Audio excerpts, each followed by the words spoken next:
하나님의 말씀 나누겠습니다. 오늘은 이 보스턴 땅에 청교도가 이주한 지 딱 400주년 되는 날입니다. 뜻깊은 날이므로 이번 추수감사절은 더욱 의미 있게 되새겨 보는 날이 될 수 있습니다. 감사에 대하여 말씀 나눠야 할 텐데, 감사에 대하여 말씀 나누기 전에 먼저 창세기 4장 말씀을 상고해 보려고 합니다. 창세기 4장은 여러분 잘 아시는 아벨과 가인에 관한 이야기입니다. 아담과 하와가 하나님 앞에 범죄하고 타락한 이후에 잉태하여 첫 자식을 잉태하고 등남하였는데, 그 첫째 이름은 인류 최초의 살인자 가인이고, 하와가 또 아들을 잉태하여 낳았는데 둘째 이름은 아벨입니다. 아벨은 양치는 자였고 가인은 농사하는 자였습니다. 그리고 세월이 흘렀습니다. 세월이 흐른 후에 가인과 아벨 모두 하나님 앞에 제사를 드립니다. 이때 가인은 땅의 소산, 즉 곡물을 제물로 삼아서 하나님께 드리고, 아벨은 양의 첫 새끼와 그 기름으로 드립니다. 그러나 하나님께서 아벨의 제사는 연락하시고 가인의 제사는 연락하지 않으신 그 이야기가 나오지 않습니까? 연락이라는 말은 돌아본다는 뜻입니다. 하나님께서는 가인의 제사를 거들떠 보지도 않으셨다는 뜻입니다. 이 이야기는 믿지 않는 사람들도 모두 다 아는 이야기이므로 길게 설명할 필요도 없을 겁니다. 그런데 어째서 하나님께서는 가인의 제사는 연락하지 않으시고 아벨의 제사는 연락하셨는가에 대해서 의견들이 분분합니다. 왜냐하면 성경에서 이에 대해서 직접적인 언급을 하지 않고 있기 때문입니다. 그래서 이 부분에 대해서는 각양각색의 이론들을 내세우며 2000년간 설왕설래하는데 성경의 난제 중에 하나라고도 이야기합니다. 그러나 성경에서 말씀하시는 원리는 명백합니다. 성경은 명백하고 자명함으로 그런 논란에 휘말려 논쟁할 필요는 없습니다. 일부 신학자들은 제물의 차이 때문이라고 주장합니다. 아벨은 양의 첫 새끼의 기름, 첫 새끼와 기름, 즉 온전한 제물로 드렸기 때문에 하나님께서 그의 제사를 받으셨고, 가인은 땅의 소산으로 제물을 삼아 바쳤는데 곡식 중에서 가장 좋은 첫 열매를 드리지 않았기 때문에 하나님께서 연락하지 않으셨다는 주장입니다. 또 어떤 자유신학자 강켈이라는 사람에 따르면 이 사건은 그냥 신화일 뿐이다. 그런데 하나님께서는 직업상 두 사람을 차별하셨다, 이렇게 보는 견해도 있습니다. 하나님은 농부를 싫어하시고 목자를 더 사랑하신다, 이렇게 주장하기도 합니다. 여러분 다 이 자유신학을 따라가시려면 전부 직업을 다 멈추고 양을 치시기 바랍니다.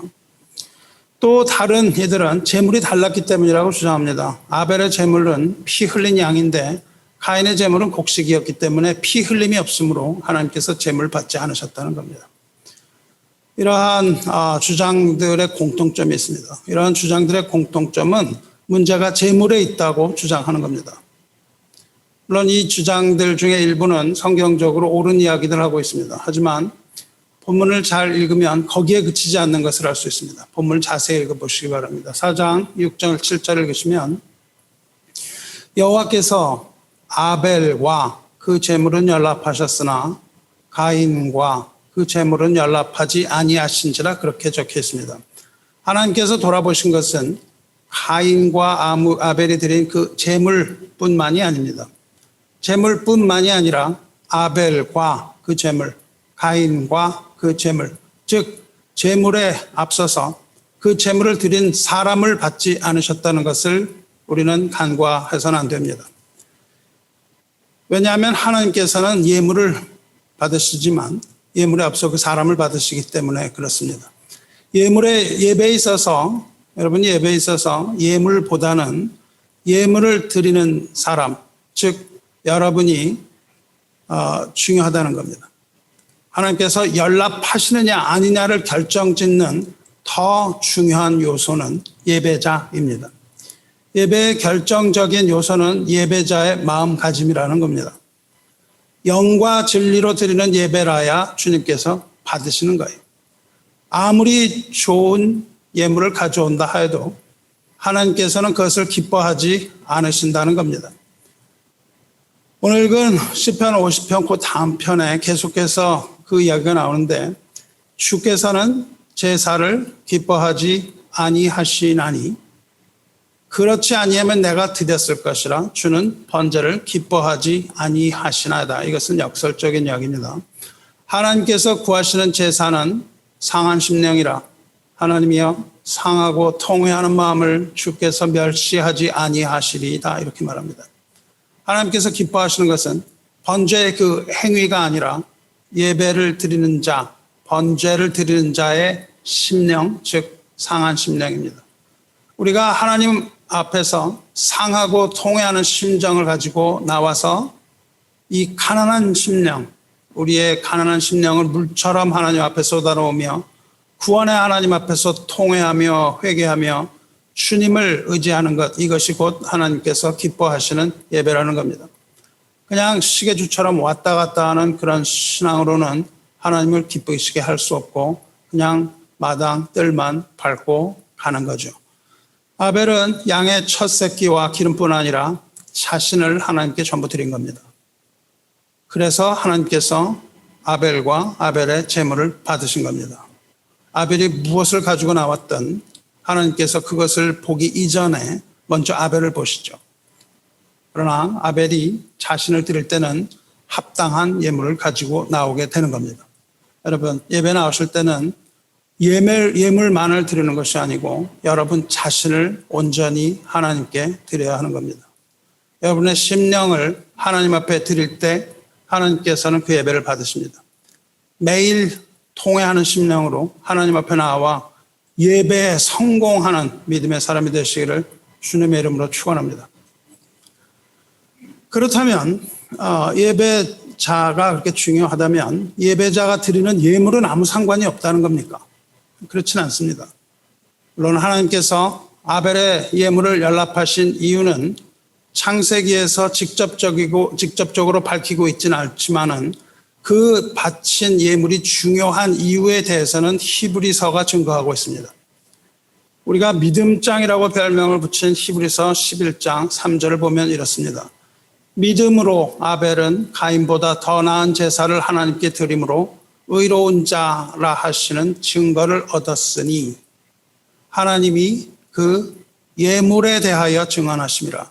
그가 죽었으나 그 믿음으로써 지금도 말하느니라 말씀합니다. 하나님께서 아벨의 제사를 받으신 이유는 물론 하나님 앞에서 인정받은 아벨의 믿음 때문이라고 얘기하고 있습니다. 믿음으로 아벨은 의로운 자라 하시는 증거를 얻었습니다. 하지만 아벨의 믿음이 인정받은 이유는 그 예물 때문이라고 말하고 있는 거예요. 가지고 나온 예물로서 그것이 인정받은 겁니다.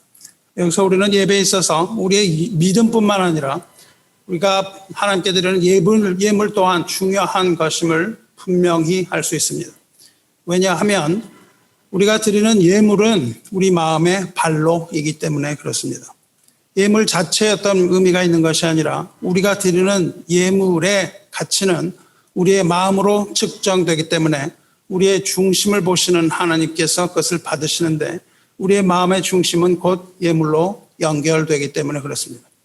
여러분께서 예배에 나오실 때 무엇보다도 여러분 자신을 하나님께 드려야 합니다. 뿐만 아니라 하나님께서 인정하시고 증언하실 마음의 정결한 예물을 드려야 하는 겁니다. 그렇다면 여기서 우리는 아벨과 가인의 예물의 차이점을 살펴볼 수 있는 겁니다.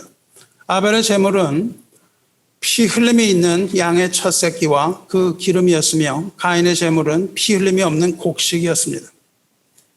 그런데 많은 신학자들이 여기서 혼동하는 이유는 모세의 법을 가지고 창세기의 기사를 판단하고 있기 때문에 그렇습니다. 모세의 법에 따르면 반드시 피 흘리는 제사만이 하나님 받으시는 제사는 아니기 때문에 그래요. 곡식으로도 드리는 제사들이 있기 때문에 그 제물에 문제가 있지 않다고 이야기를 하고 있습니다. 하지만 우리는 그러한 신학적인 모든 사고를 떠나서 아벨의 제사에서 양의 첫 새끼, 즉 어린 양의 눈을 고정하지 않을 수 없는 겁니다. 이것을 간과해서는 안 되는 거예요. 모세의 제사법 등은 아벨보다 훨씬 후에 주어진 정형화된 제사 방식입니다. 이렇게 정형화된 제사 방식, 훨씬 후대의 것을 아벨에게 적용해서는 안 되는 그러한 우를 범하고 있기 때문에 이것을 잘못 이해하고 설왕설래하면서 평생을 이 이야기를 하면서 논쟁하며 살아가는 겁니다.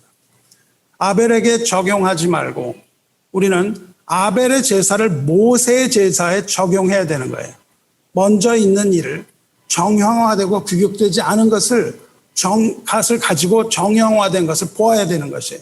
거꾸로 판단을 하면 오류가 발생할 수밖에 없습니다. 양의 첫 새끼에서 시작해서 그 이후 시대로 거슬러 내려가야 그 의미가 확연해진다는 거예요. 위로부터 뒤로 내려가야 시간이 자연스럽게 흐르면서 의미가 이해되는 거죠. 그런 의미에서 양의 첫 새끼는 예수 그리스도를 예표하는 것이 분명합니다. 우리는 이 점에 우리 눈을 고정해야 되는 거예요. 다른 것을 보는 것이 아니라 여기서 우리는 예수 그리스도를 발견해야 되는 거예요. 마치 어둠을 깨뜨리고 새벽이 오면 여명의 눈동자에 비치는 그 희미한 물체가 점점 뚜렷해지는 것처럼 하나님의 모든 계시의 말씀은 시간이 흐름에 따라서 점점 분명해 왔고 지금도 때를 따라서 하나님의 계시는 점점 분명하게 드러나고 있습니다. 그러므로 우리는 하나님의 계시를 분명하고 자명하게 이해해 나갈 수가 있는 거예요. 언제? 때가 이를 때에 이해하는 겁니다. 우리가 그 때가 이르기 전에 하나님의 계시는 닫혀 있습니다. 그러나 때가 이를 때 하나님께서는 그것을 하나하나 열어주시는 거예요. 이렇게 어린 양이신 예수 그리스도는 창세기 처음부터 점진적으로 계속 계시되어 나옵니다. 먼저 창세기 오늘 지금 우리가 상고하는 4장 앞절의 3절 21절에 나오는 가죽옷입니다. 여호와 하나님이 아담과 그의 아내를 위하여 가죽옷을 지어 입히시니라. 물론 가죽옷은 동물의 피를 상징하는데 그것이 누구의 피였는지 분명하게 나타나지 않습니다. 그냥 가죽이라고만 얘기해요. 그러니까 알지 못합니다. 그리고 그 이후에 아담은 그 아벨에게 그것을 전수하고 아벨의 양의 첫 새끼가 나온 후에 아브라함이 모리아 산에서 드리던 양이 나옵니다. 창세기 22장에 이르러서 내 아들아 번제할 어린 양은 하나님이 자기를 위하여 친히 준비하시리라. 이렇게 하나님께서 준비하실 번제, 즉 어린 양, 모리아 산에 어린 양이 어렴풋이 나오기 시작하는 거예요. 그 후에 모세에 이릅니다. 모세에 이르러서는 출애굽의 6월절 어린 양이 나와요. 어린 양의 피를 좌우 문설주와 인방에 바르라. 그렇게 나오죠. 구원에 반드시 필요한 어린 양뿐만 아니라 어린 양의 피 흘림이 여기서 계시되기 시작해요. 그리고 이제 모세의 제사법이 제정됩니다. 출애굽기 24장에 29장에 네가 제단 위에 드릴 것은 이러하니라. 매일 1년 된 어린 양 2마리니. 아침 저녁으로 매일 어린 양을 드려야 한다는 규격화된 제사법이 제정됩니다.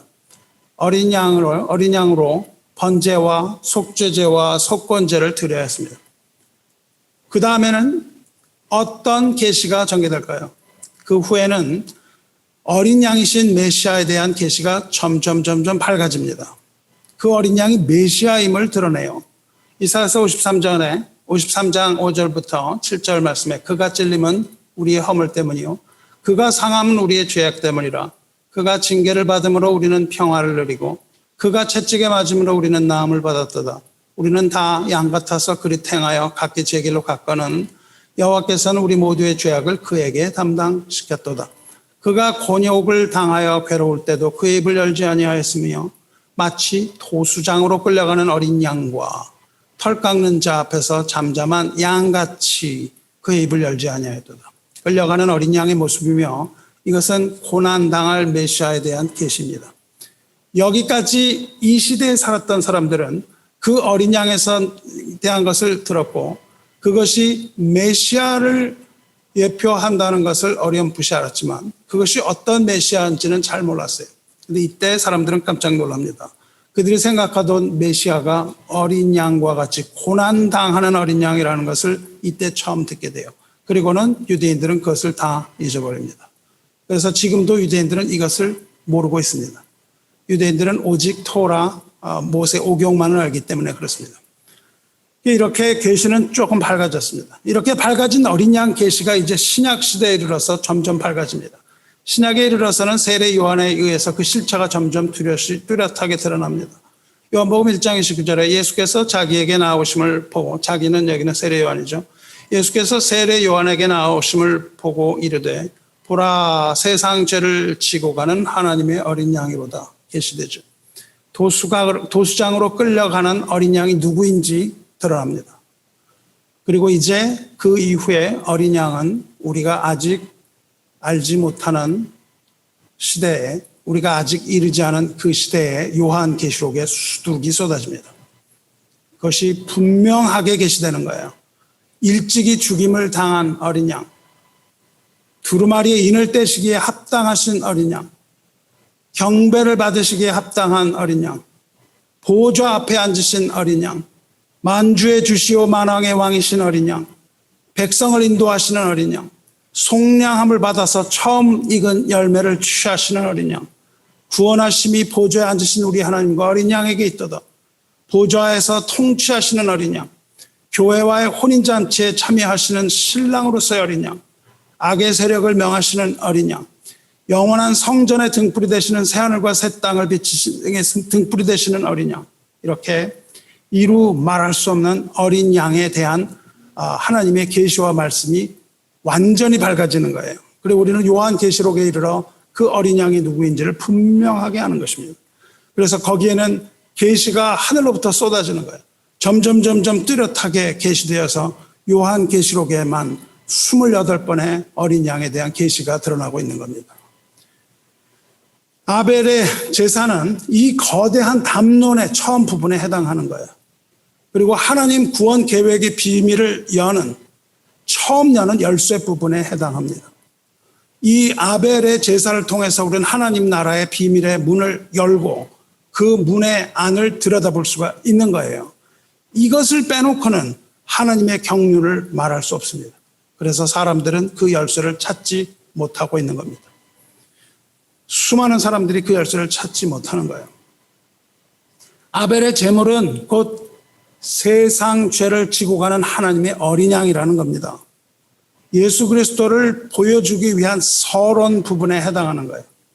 그리고 그것이 예배의 형태로 나타나기 시작하는 겁니다. 우리에게 예배가 얼마나 중요한가를 보여주는 대목이에요. 우리의 삶의 인생을 걸어야 하는 부분입니다. 하나님이 받으시는지 받지 아니하시는지를 가름하는 바로 그 대목이기 때문에 그렇습니다. 이 예물을 알지 못하면 우리는 하나님께서 예배를 받으셨는지 받지 않으셨는지 알지도 못하고 마당 뜰만 밟고 가는 겁니다. 아담이 타락한 후에 하나님과 인간의 관계는 완전히 무너져 버렸습니다. 하나님께서는 이제 인간과 만나지 않겠다고 선언하셨어요. 죄를 가진 인간이 하나님을 보면 죽을 것이라고 말씀하십니다.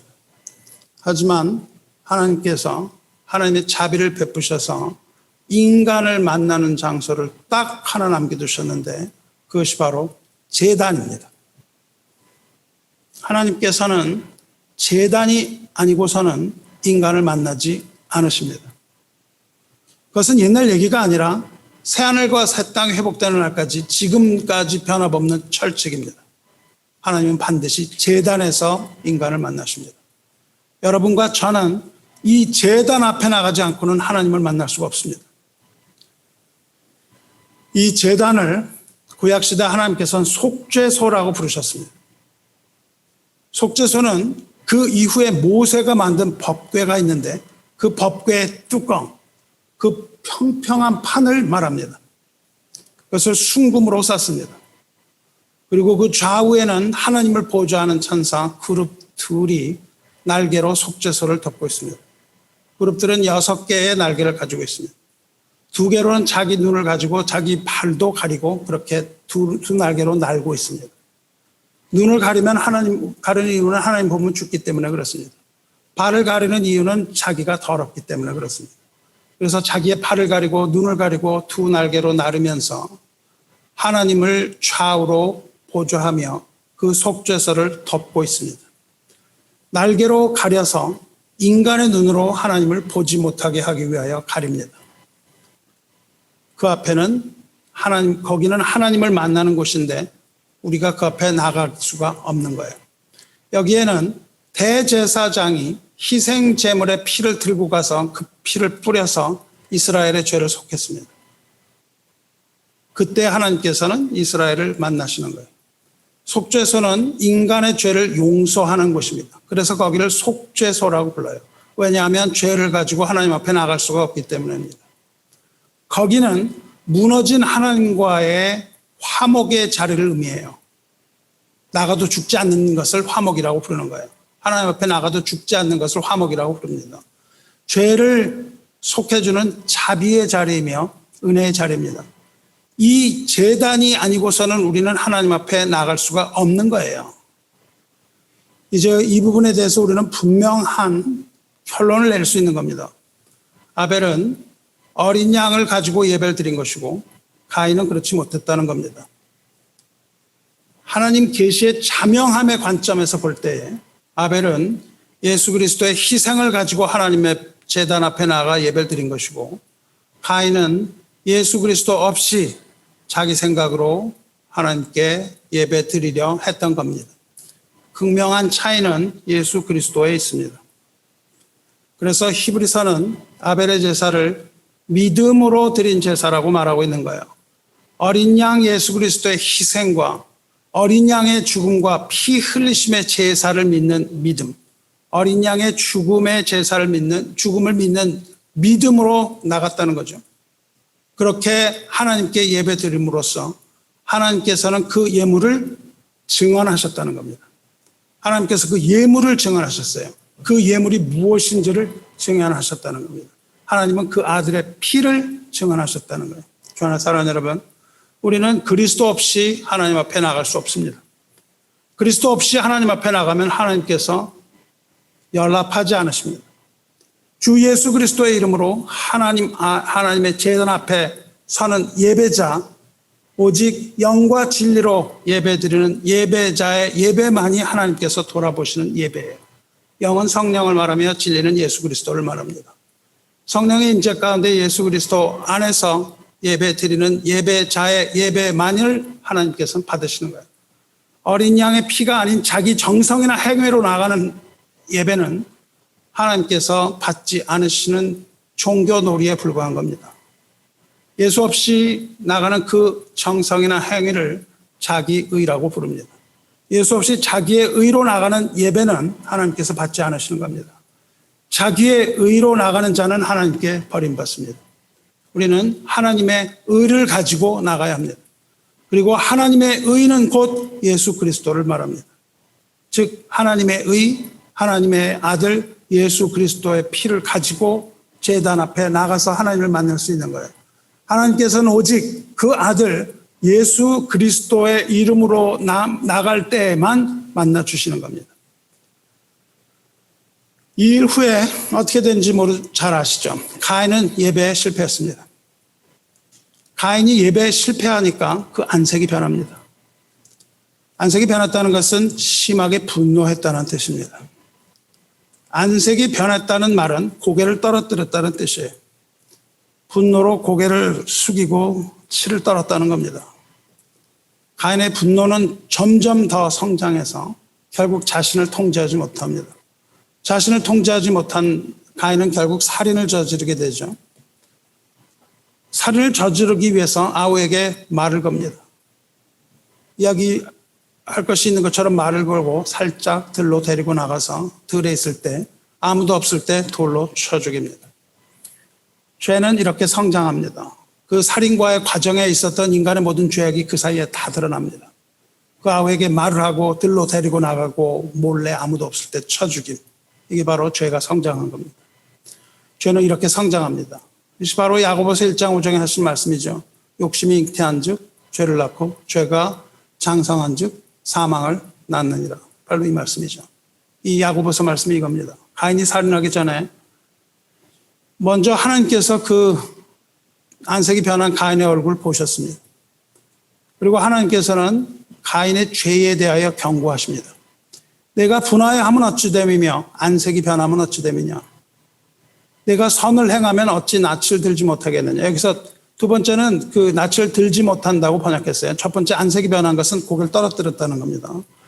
얼굴 들지 못한 거예요. 듣지 못하고 땅을 바라보고 치렀던 거죠.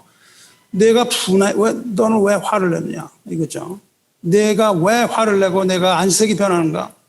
내가 선을 행한다면 어찌 낯을 들지 못하겠느냐 그렇게 말씀하시고, 선을 행하지 않으면 죄가 문에 엎드려 있느니라. 죄가 너를 원하나 너는 죄를 다스릴지라 이렇게 말씀하세요. 우리나라의 전투는 고지전입니다. 고지를 점령하면 그 주변에 있는 평야에 있는 모든 걸 다 점령하는 거예요. 그런데 이 중동은 그렇지 않습니다. 산이 없어요. 고지전이 아니고 이거는 성벽을 탈취하는 전쟁입니다. 성벽을 탈취하기 위해서 문을 점령하면 끝납니다. 문을 점령하면 승리하는 거예요. 그 속에 갇혀있는 모든 사람 다 죽습니다. 그런데 지금 보면 문에 죄가 엎드려 있다는 거예요. 전쟁에서 패배하는 겁니다. 이것은 죄에 대한 하나님의 직접적인 참 말씀이에요. 죄가 문에 엎드려 있다는 것은 죄가 문 앞에 웅크리고 있다는 겁니다. 출입을 못하게 하는 거예요. 웅크린다는 말은 호랑이 같은 맹수가 먹잇감을 노리면서 가만히 이렇게 웅크리고 있는 그 단어예요. 그렇게 해서 기회가 되면 이 맹수는 공격을 하려고 그렇게 웅크리고 있습니다. 여러분이 오래전에 나온 영화에 와호 장룡이라는 제목의 중국 영화가 있잖아요. 거기 와호의 와, 그것이 바로 엎드렸다는 뜻입니다. 와호니까는 엎드린 호랑이라는 거예요. 와호 장룡이라는 것은 감추었다는 뜻입니다. 그러니까 영어로는 그것을 어떻게 번역했냐면 crouching tiger, hidden dragon 그렇게 번역하죠. crouching이라는 게 웅크렸다는 뜻이에요. 자신을 숨기고 먹잇감을 노리는 호랑이와 또한 자신을 숨긴 채로 공격하는 용, 그런 뜻이죠. 호랑이는 먹잇감을 원합니다. 먹으려고 웅크리고 있는 거예요. 호랑이는 먹잇감을 원하면서 웅크린 채로 기다립니다. 배가 고픈 거죠. 죄도 우리를 원하는 거예요. 마치 문 앞에서 웅크리고 있는 호랑이처럼 죄는 너를 원하나 그렇게 하시는 거죠. 죄는 우리를 먹고 싶어 하는 거죠. 하지만 너는 죄를 다스리라 그렇게 하나님께서 경고의 말씀 주셨습니다. 하지만 죄가 원하여서 가인에게 들어온 충동질로 인해서 가인은 분노하고 화를 내고 급기야 들에서 그 충동을 이기지 못하고 급기야 들에서 동생을 쳐 죽이고 맙니다. 죄가 원했던 것은 가인의 분노였습니다. 그리고 그 분노는 결국 살인죄로 연결되고 맙니다. 하나님께서 또 말씀하십니다. 이르시되 내가 무엇을 하였느냐? 내 아우의 핏소리가 땅에서부터 내게 호소하느니라 말씀하세요. 아벨의 핏소리가, 피가 소리를 낸다죠. 핏소리가 땅에서부터 하나님께 호소한대요. 그리고 땅 속에서 하나님께 호소하던 그 아벨의 목소리는 지금도 이 사실을 이야기하고 있는 거예요. 지금도 아벨이 우리에게 이야기하고 있다는 겁니다. 그래서 히브리서 11장에는 믿음으로 아벨은 가인보다 더 나은 제사를 하나님께 드림으로 의로운 자라 하시는 증거를 얻었으니 하나님이 그 예물에 대하여 증언하심이라. 그가 죽었으나 그 믿음으로써 지금도 말하느니라. 그렇게 이야기하고 있는 겁니다. 아벨과 가인의 사건 후에 인류는 극명하게 두 개의 계보로 나누어집니다. 그 하나는 에녹과 라멕으로 이어지는 가인의 후예입니다. 다른 하나는 아벨의 후예인데 아벨은 죽었죠. 그래서 다른 하나는 죽은 아벨 대신 다시 주신 씨 셋으로 이어지는 계보입니다. 아담이 다시 낳은 셋은 에노스를 낳습니다. 그리고 아벨의 후예 셋이 에노스를 낳았을 때에 비로소 사람들은 여호와의 이름을 부릅니다. 셋의 후손이 여호와의 이름을 불러요. 여호와의 이름을 부른다는 것이 무엇을 의미합니까? 누구든지 여호와의 이름을 부르는 자는 구원을 얻으리라 말씀하셨습니다. 그러므로 여호와의 이름을 부르는 자들은 셋의 후손이며 곧 그것은 구원을 얻는 하나님의 자녀들을 말하는 겁니다. 그래서 이 세세 후예와, 즉 아벨의 후예와 카인의 후예로 나눠지는데, 세세 후예, 즉 아벨의 후예는 예수님의 계보로 이어지는 거예요. 그것을 누가복음에서 기록하고 있습니다. 여러분, 예수님의 족보를 마태복음에서 찾으실 수 있는데, 또 하나는 누가복음 3장에서 찾을 수 있습니다. 마태복음 1장은 아브라함과 다윗의 자손 예수 그리스도의 계보라. 아브라함이 이삭을 낳고 이삭은 야곱을 낳고 야곱은 유다와 그의 형제를 낳고, 이렇게 시작하죠. 이렇게 아브라함으로부터 시작해서 예수에 이르는 계보를 말합니다. 근데 누가복음은 이렇게 내려가지 않고 아래서부터 위로 거슬러 올라가요. 누가복음 3장 23절에 예수께서 가르침을 시작하실 때에 30세쯤 되시니라. 사람들이 아는 대로는 요셉의 아들이니 요셉의 위인은 헬라요. 마태복음에서는 누구누구를 낳고 이렇게 하는 말이 여기서는 누구의 아들이니로 바뀝니다. 그런데 예수를 요셉의 아들이다 그렇게 얘기하지 않고 사람들이 아는 대로는 요셉의 아들이라 그렇게 말합니다. 왜 그렇습니까? 왜냐하면 예수님은 요셉의 아들이 아니기 때문에 그렇습니다. 사람들은 예수가 요셉의 아들인 줄 알았지만 사실 예수께서는 요셉의 아들이 아니라 성령으로 잉태된 하나님의 아들이기 때문에 그렇습니다. 그래서 거기서는 사람들이 아는 대로는 그렇게 말을 하면서 요셉의 아들하고 시작하죠. 사람들은 그렇게 알지만 예수께서는 성령으로 잉태된 하나님의 아들이라는 것을 시작으로 이것을 누가복음이 시작됩니다. 그래놓고 뭐라 그러냐면 요셉의 위는 헬리오. 그러니까 예수 그리스도 있고 요셉이 있고 요셉의 위는 헬리오 이렇게 나갑니다. 그리고 족보가 마태복음과 완전히 다릅니다. 완전히 다른 족보가 나와요. 그 위는 마따시오, 그 위는 레위오 이렇게 계속 올라가다가 그 마지막에 이릅니다. 어머니의 계보가 거기서 나타나기 시작해요. 그리고 38절 마지막에는 이렇게 나옵니다. 그 위는 에노스요. 제가 셋이 에노스를 낳았다 그랬잖아요. 에노스 때에 여호와 이름 불렀다 그랬죠. 38절에 그 위는 에노스요. 그 위는 셋이요. 그 위는 아담이요. 그 위는 하나님이시라. 이렇게 하고 끝납니다. 이제 여러분 이게 무슨 말인지 아시겠습니까? 누가복음은 예수께서 하나님의 아들이심을 말하고 있는 거예요. 예수로부터 시작해서 그 위는 하나님이시라 하고 끝나요. 마태복음은 아브라함의 자손의 계보에서 아브라함의 후속 즉 사람의 아들임을 이야기하고 있습니다.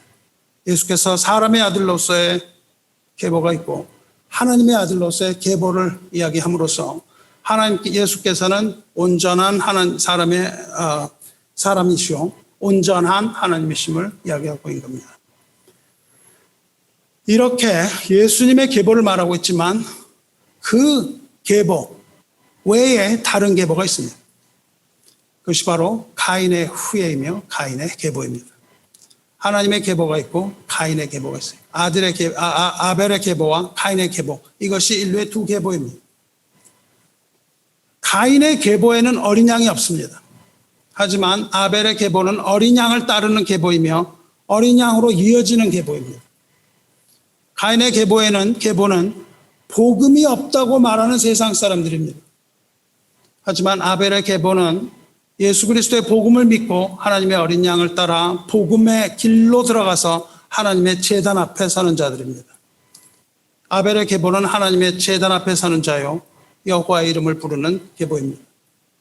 가인의 계보는 하나님이 없다고 하고 예수 그리스도의 어린 양을 인정하지 않는 계보입니다. 이 두 계보의 사람들은 서로 다른 길을 갔습니다. 아벨의 계보에 있는 아벨의 후손은 생명의 길을 걸어갑니다. 비록 그 길이 좁은 길이지만 생명의 문으로 가는 길, 그 길을 걸어갑니다.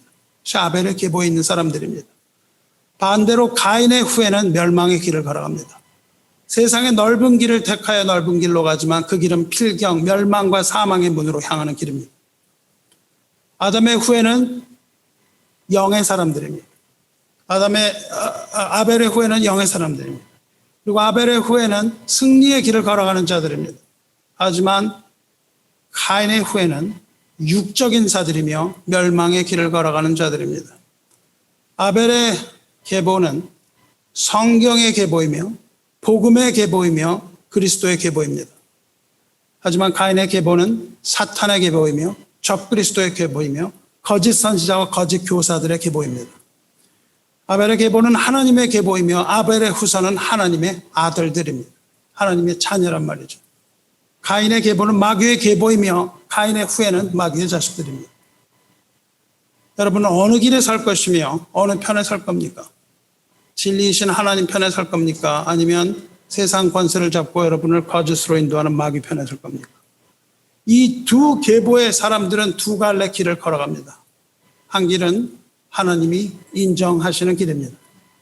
그런 반면에 다른 길은 하나님이 인정하시지 않는 길입니다. 시편 1편 6편에 무릇 의인들의 길은 여호와께서 인정하시나 악인들의 길은 망하리로다 선포하셨습니다. 시편 1편 말입니다. 여러분 어느 길을 걸어갈 겁니까? 좁지만 하나님께서 인정하시는 그 길을 걷겠습니까? 아니면 넓고 편안하지만 멸망으로 향하여 열린 길을 걷겠습니까? 그럼 아벨처럼 믿음으로 제사를 드린다는 것이 구체적으로 어떤 건지 본문을 통해서 알아보려고 하는 겁니다. 우리는 믿음으로 제사를 드려야 되잖아요.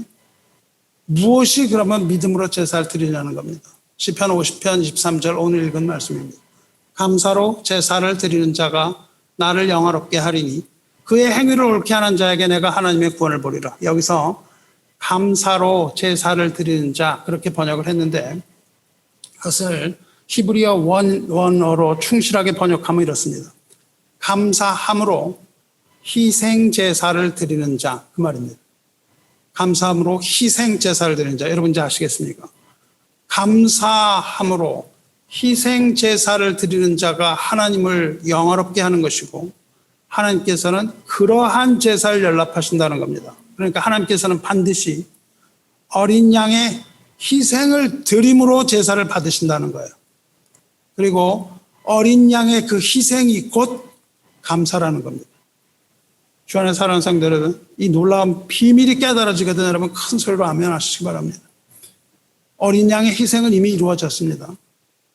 그리고 우리는 어린 양의 희생을 믿는 믿음을 가지고 하나님 제단에 나갈 때 그 앞에서는 그 앞 예배는 하나님 앞에 연락되는 예배가 됩니다. 그렇다면 우리는 또 다른 희생 제물을 가지고 나가는 게 아니라 어떠한 희생 제물을 가지고 나가야 돼요. 그 믿음의 희생 제물을 가지고 나가야 되는데 우리가 가지고 나갈 믿음의 희생 제물이 뭐라는 겁니까? 그것이 바로 감사라는 겁니다. 감사는 곧 희생 제물이에요. 감사로 희생 제물을 삼는 자가 하나님을 영화롭게 한다는 이 복음의 진리를 깨달으시기 바랍니다. 이것이 곧 에스겔 선지자를 통하여 말씀하신 속죄의 비밀입니다. 백성을 속죄하기 위하여 어린 양을 소제와 번제와 감사 제물로 삼을지니라 주 여호와의 말씀이라. 할렐루야. 백성을 속죄하기 위하여 어린 양을 소제와 번제와 감사 제물로 삼으라고 한 거예요. 그러니까 감사를 드리기 위해서 어린 양을 잡아야 했던 겁니다. 사랑하는 여러분, 여러분은 하나님 앞에 예배드려 나올 때 반드시 희생 제물을 들고 나와야 합니다. 믿음의 희생 제물을 들고 나오시기 바랍니다. 그것이 바로 감사입니다. 감사함으로 희생의 제사를 드리시기를 주님의 이름으로 축원합니다. 예배의 근본 정신은 하나님께 대한 감사입니다. 희생 동물을 죽여서 끌고 오는 그런 외형적인 행위가 아니라 감사함으로 희생으로 드리는 것이 바로 참된 예배라는 거예요. 단순한 의식적인 행위가 아니라 전인격적으로 드리는 예배를 말합니다.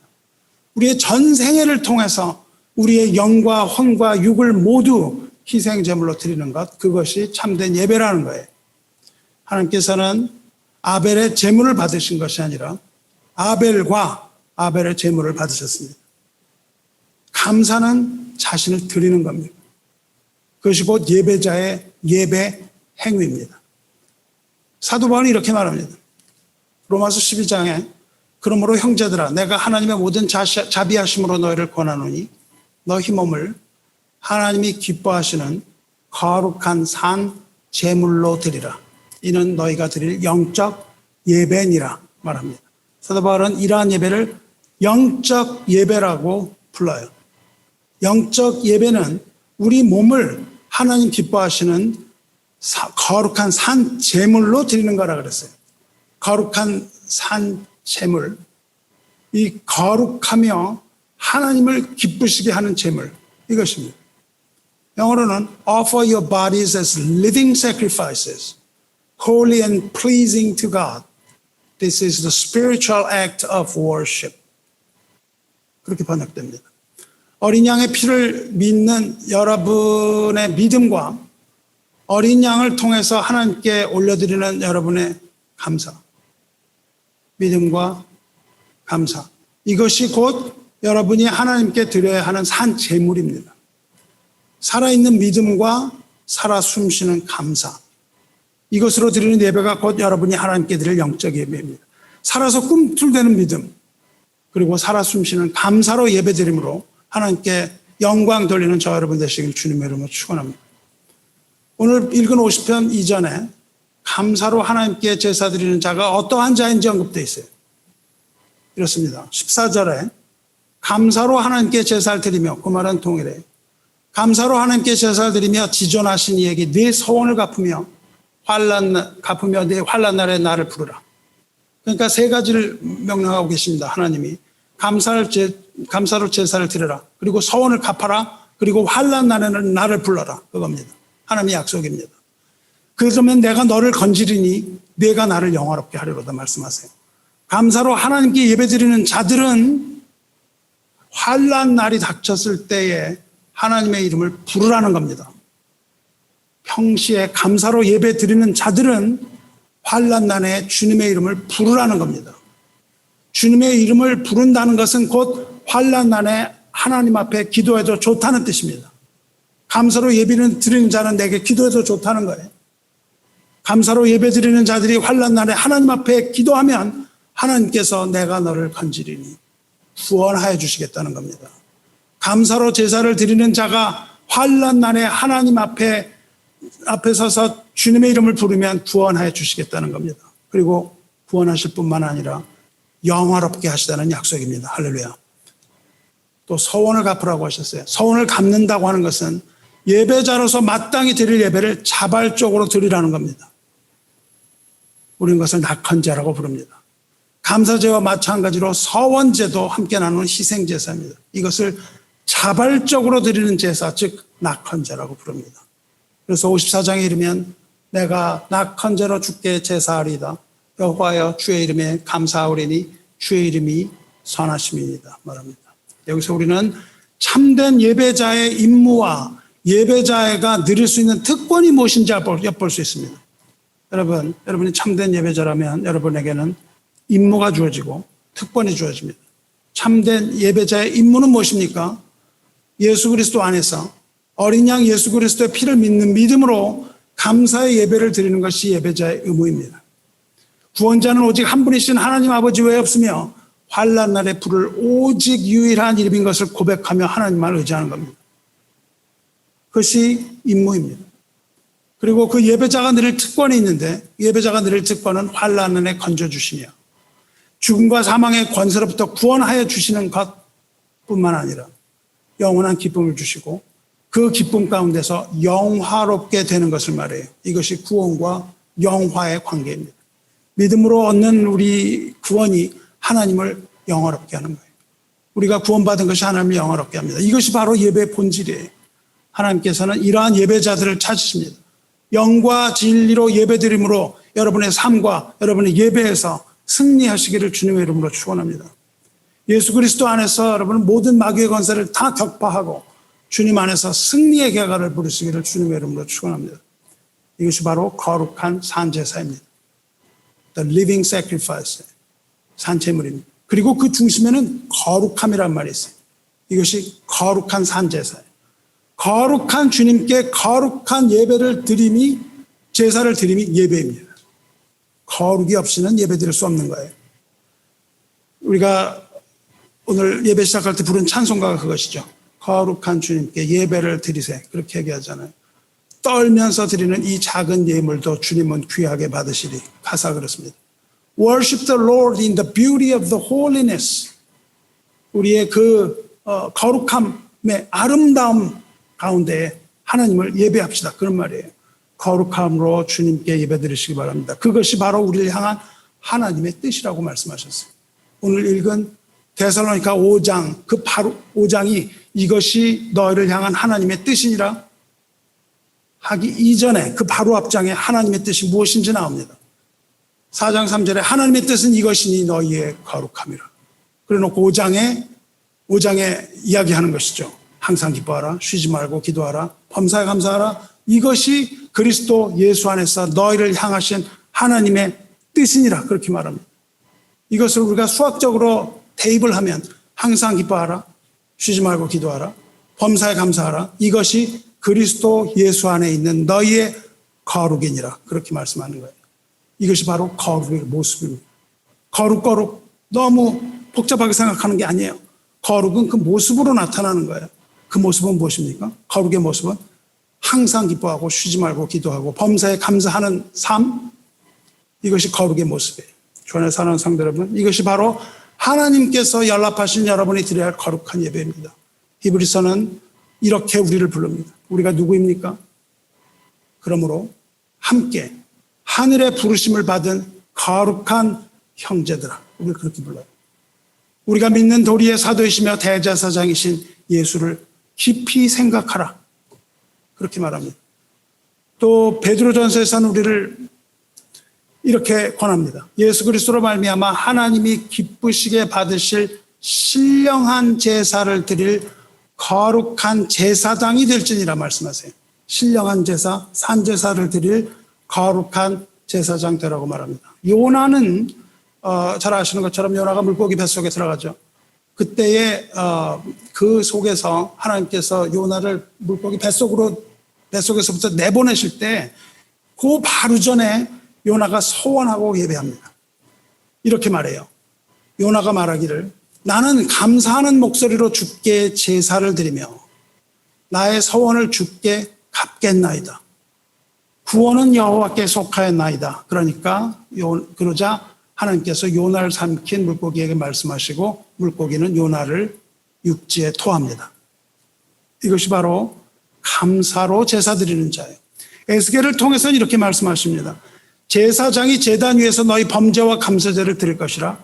그리하면 내가 너희를 즐겁게 받으리라. 이것이 바로 하나님께 드릴 영적 예배입니다. 요한 1서는 이렇게 말합니다. 가인같이 하지 말라. 그는 악한 자에게 속하여 그 아우를 죽였으니 어떤 이유로 죽였느냐? 자기의 행위는 약하고 그의 아우의 행위는 의로움이라. 가인의 후예는 악한 자에게 속한 자입니다. 악한 자는 곧 악한 영을 말합니다. 그것이 인격화되어 나타난 것을 마귀라고 부릅니다. 왜 하나님께 연락받지 못했습니까? 자기 행위로 나가려 했기 때문입니다. 그 말씀이죠. 아벨의 행위는 하나님의 의, 예수 그리스도를 믿는 믿음으로 예배드린 거고, 가인의 행위는, 가인의 예배는 자기의 의, 어린 양이 없는 자기의 의로 예배드렸기 때문입니다. 야고보서 1장 20절에 사람이 성내는 것이 하나님의 의를 이루지 못함이라. 가인의 그 분노가 하나님의 의를 이루지 못하게 했으며 자기의 의로 드린 제사는 결국 죄와 사망의 늪에 빠뜨리는 겁니다. 자기 의에 빠지면 분노하는 겁니다. 믿음과 감사로 하나님의 의를 이루시기를 주님의 이름으로 축원합니다.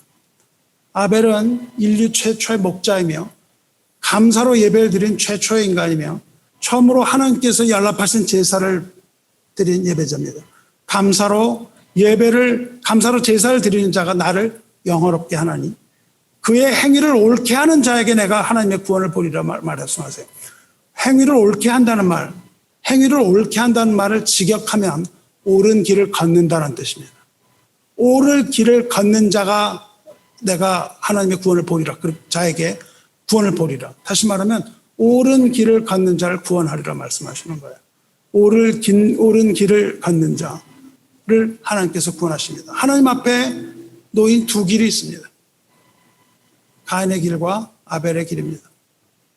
이 두 길 중 가인의 길을 걷지 마시고 아벨의 의로운 길을 걸어가시기 바랍니다. 말씀 맺겠습니다. 하나님께서 우리에게 말씀하십니다. 누구든지 나를 만나려거든 나의 제단으로 오라. 말씀하십니다. 하나님을 만나기 원하시면 하나님의 제단으로 가시기 바랍니다. 누구든지 나를 만나러 가든 어린 양의 희생 제단으로 오라 말씀하십니다. 타락한 인간을 만나시는 유일한 하나님의 장소는 산 제물로 영광 받으실 제단입니다. 제단은 곧 어린 양의 죽음을 의미합니다. 어린 양의 희생을 믿는 믿음을 가지고 예배에 나오시기 바랍니다. 어린 양 없이 하나님 앞에 나올 수 없습니다. 이것이 바로 감사로 드리는 영적 예배입니다. 자기의 의를 버리고 믿음과 감사를 가지고 어린 양의 피로써 거룩에 이르시기 바랍니다. 거룩한 삶의 표징과 증거는 곧 기쁨과 기도와 감사입니다. 이 말씀으로 구원의 기쁨의 예배를 드리시길 축원합니다. 항상 기뻐하라, 쉬지 말고 기도하라, 범사에 감사하라. 이것이 그리스도 예수 안에서 너희를 향하신 하나님의 뜻이니라. 아멘. 함께 기도하겠습니다. 은혜로우시고 자비로우신 하나님 아버지, 하나님의 은혜와 사랑에 감사드리나이다. 오늘도 주님의 말씀 듣게 하셔서 하나님 나라의 비밀을 알게 하시며 어린 양의 피를 믿는 믿음과 감사의 제사를 드리는 예배자의 길을 걷게 하시니 감사를 드리나이다.